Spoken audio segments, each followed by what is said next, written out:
উহ, চোখ জ্বালা করতেছে, পেঁয়াজ কাটতেছিলাম মোটামুটি কাট।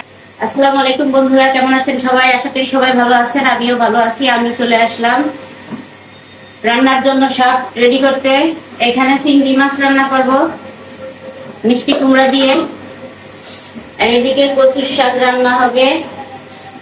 সব কেটে কুটে রেডি করে নেব আমি দুপুরের জন্য।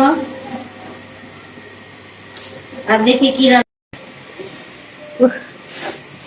চোখ জ্বালা করতেছে, পেঁয়াজ কাটতেছিলাম মোটামুটি কাটা হয়ে গেছে। এখানে শাক কেটে নিয়েছি, কচুর শাক। এখানে আলু আর মিষ্টি কুমড়া, এটা চিংড়ি মাছ রান্না হবে।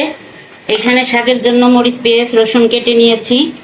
আর চিংড়ি মাছ এখনো বাছা হয়নি, পুরাটাই এইভাবে আছে। আগে একটা বসিয়ে দিয়ে তারপরে চিংড়ি মাছগুলো বেস্তা কাটি নিয়ে, এটা রাঁধুনি, আমরা রাঁধুনি মশলা খাই, এখনো কাটা হয়নি।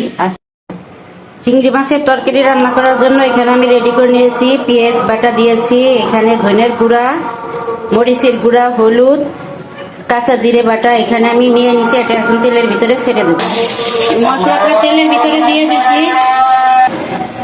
এখানে আমি চিংড়ি মাছ ধুয়ে পরিষ্কার করে নিয়েছি।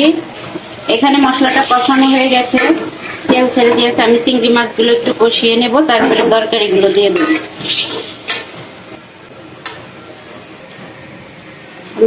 মাছটা কষিয়ে নিয়ে উঠে নিয়েছি, এখন তরকারিটা ঢেলে দিলাম। মিষ্টি কুমড়া আর আলু দিয়ে রান্না একটু কষানো হয়ে গেলে পানি দিয়ে দিলে রান্না বান্না কমপ্লিট করে নিয়েছি। চলুন দেখি কি কি। এখানে আছে চিংড়ি মাছের তরকারি, মিষ্টি কুমড়া আলু, এটা আছে কচুর শাক, গরম ভাত। তাড়াহুড়া করে করতে হয়, দুপুর বেলাটা অনেক থাকে। সবাই ভালো থাকবেন, সুস্থ থাকবেন, আল্লাহ হাফেজ।